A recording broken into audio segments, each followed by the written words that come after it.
Normal doğum bebeğin anne rahmindeki süreçlerinin tamamlanmasının ardından normal vajinal yolla dünyaya geldiği doğum şeklidir. Genellikle gebeliğin 37. haftasının da tamamlanmasının ardından rahim kasılmaları ile birlikte başlayarak müdahale gerektirmeksizin doğal sürecinde gerçekleşir. Doğanın annelere sunduğu en fizyolojik doğum yöntemi olarak kabul edilen ve tıbbi bir indikasyon olmaması halinde ilk tercih edilen yöntem olan normal doğum anne vücudu için pek çok avantaj sunar. Sezaryen doğuma kıyasla normal doğuran anne doğumdan hemen sonra ayağa kalkabilir, günlük yaşantısına geri dönebilir. Doğumdan hemen sonra herhangi bir ameliyat yaşamadığı için anne bebeğini emzirebilir, hemen ten tene temas sağlanabilir.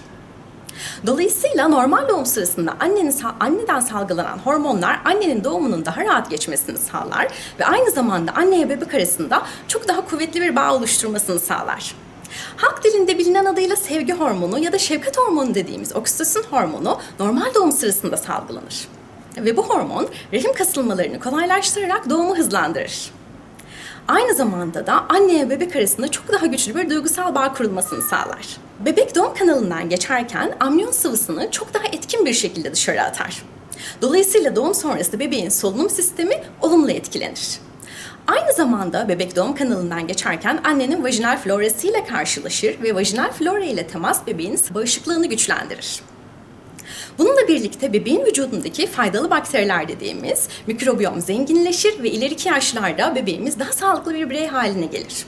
Bunun yanı sıra normal doğumda tıbbi kaynaklar daha az tüketilir ve anne en kısa sürede iyileşerek toplum hayatına aktif olarak daha kısa sürede geri dönmüş olur. Aynı zamanda normal doğum sırasında anne doğum eylemine aktif olarak katılır ve doğumda aktif olarak rol alır. Bu da annenin kendine güveninin artmasına neden olur.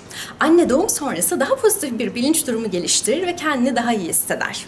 Birçok kadın normal doğum deneyiminin kendini güçlendirdiğini ve doğum sonrası annelik süreciyle ilgili daha pozitif duygular yaşadığı konusunda hemfikirdir. Sonuç olarak doğum şekli tıbbi indikasyonlar dahilinde her zaman sağlık profesyonelleri tarafından belirlenir. Bizim önceliğimiz hem annenin hem bebeğin sağlığıdır. Normal doğum tamamen doğal bir süreçtir. Anne, toplum ve bebek için pek çok olumlu faydası vardır.